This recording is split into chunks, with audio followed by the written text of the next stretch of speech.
guys, so I thought I would start a segment of just things that happens for a realtor. I'm trying to think of a title of it. I don't know if I want to call it like Showing Chronicles or Open House Chronicles. Just something, just the random things that happen to real estate agents. Or just like this, it's gonna be like a tea time. Hear me out. So I just completed a showing here in Connecticut. And typically what I like to do, I like to go to the houses a little bit early ahead of time, just so I could walk the property, get a feel for it, make sure that things on the MLS that were there that my buyer's interested in are actually in their home. So, we could just have a note on that and get first eyes on it to make sure. So yeah, that's what I like to do, just to get a feel for the property. So today, as I pulled up to the property we were going to see, outside the house was beautiful. Landscaping was gorgeous. It was really nice. So I go to the door. I use my code to get in. So as soon as I unlock the door, I open the door and I poke my head in, and I just get a feeling. So I say, God, do you want me to go in this house? And I gathered a nope. It felt like a nope to me. Nope. So sorry, let me rewind. So every house I go to show my clients, I do the same thing every time. I knock, I go in, I say hello 3 times, just in the rare event that someone is in the home, they have an opportunity to come out or, to question, to whatever. So I do the same thing before I enter. Same exact thing. So this time I did the same thing, right? I unlock the door. I knock 3 times. I say, hello, hello, hello. I don't hear anything. So once I open the door, I say that with the door cracked. Once I opened the door, I stuck my head in and I said, God, do you want me to go in this house? After I felt that nope in my spirit, I backed up. I left the door open. I put the key on the little ledge thing, and I walked back to my car quickly.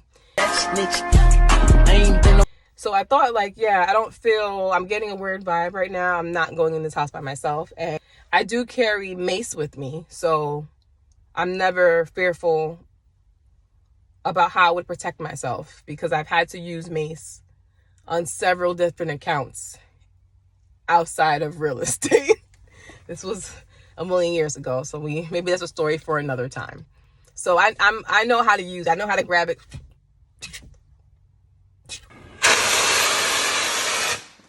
I know how to grab it quick and use it if I need to.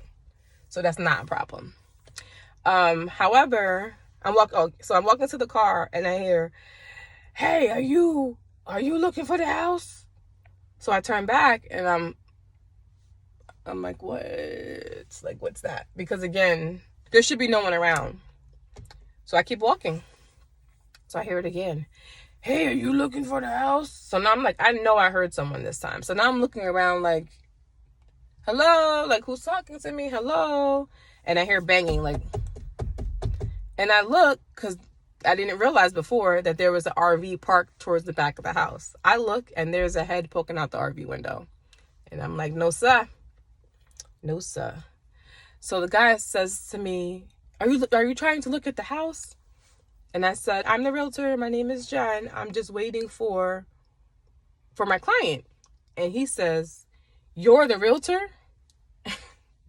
And I say, yes, I'm the realtor. And then he tells me, well, you look like a kid. So I say, oh, okay, thank you. That's why you shouldn't automatically assume things, because we all know that could have went a different direction. Bombastic side eye. Criminal offensive side eye. So anyhow, I say to him, question, are you the homeowner? And he says, yes.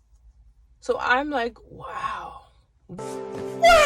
Why is the homeowner sitting in an RV in the driveway when he has showings at his house today?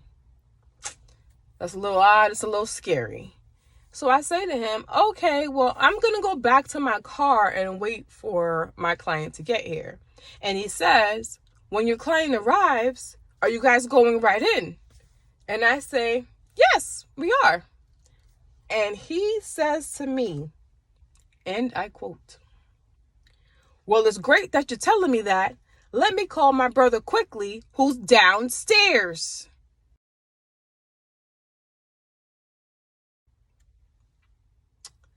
So again, we're still about maybe 20 feet away. I never walked up to the RV. I stayed exactly where I was because I watch a lot of Walking Dead. Anything could be in that RV. So I say to him, wait, your brother is still in the house? And he says, yes, he was downstairs. He was downstairs.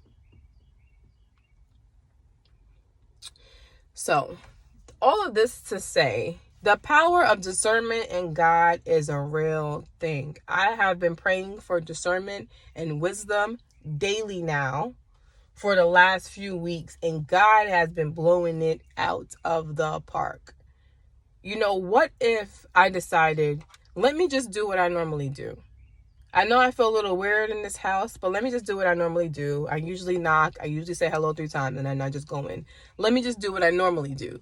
Had I done that, and I would have been walking around upstairs, and his brother was downstairs, anything could have happened. His brother could have thought that maybe I was trying to break in. I wouldn't have known who this man is, why this man is in here. I would have thought that he broke in. I would have thought maybe he's trying to rob this place. Other stuff could have happened. I could have put myself in a very dangerous situation with a random man that's downstairs in this ranch 2-floor home. Like, it would have taken so much to, it was a pretty long house. So it was bad. It could have just been it was a very risky situation. So there's a lot of things in this. One, if you are selling your house and you have showing scheduled that day, please don't stay in your RV in your driveway and you think, oh, I could just wait in here. It's better than leaving the house every time somebody comes and goes. It's creepy. Don't do it. You won't have showings every day of your life if you have an amazing realtor. You know, if you don't have one, then I don't know what you're waiting for. You should contact me today. I'll put my number down here up here somewhere. Yeah, if you have an amazing realtor, they should have already advised you that you do not need to be in your home, around your home, down the street from your home. You shouldn't be in eyesight or able to have a conversation with the people who are looking at your home. You shouldn't be at the home.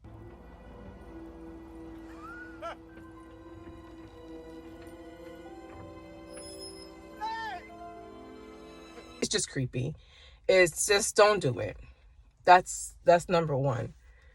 The second thing is, please make sure, agents, that if you don't remember having a conversation with your client about them not being in the home, you prioritize that and you let them know, not only should they not still be in the home, no one should be in the home. Why is his brother in the home? Like, it wasn't a good look. It wasn't a good look. And agents, I know we're doing stuff out of repetition. And yes, we're building relationships with everyone that we meet. And that's amazing. That's really why I got into real estate. Because I'm a people person. And I love talking. I love building relationships with people. I love interacting. I love learning new things. Like, I'm a people person. If there was such thing as an extrovert, it would be me.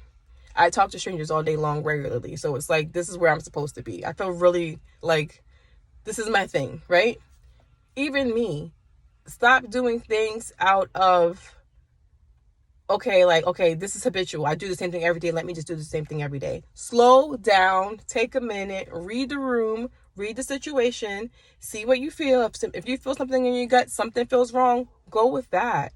Like, don't just do what you normally do, because you could very well be putting yourself in a terrible situation. If I didn't take those 2 seconds and say, God, do you want me to go in this house? I would have barged in, and this could have really been a terrible situation. I have kids. I have a husband. I have a cat. I got a dog now. You guys don't even know that I've been gone so long. We got a dog. His name is Midnight, and he's wild. I'll make a video about that too, because I gotta figure this out. But anyway, this is episode 1 of, I don't know what I'm gonna call it yet, but probably Real Estate Chronicles of these type of things that happen. So if you guys haven't already,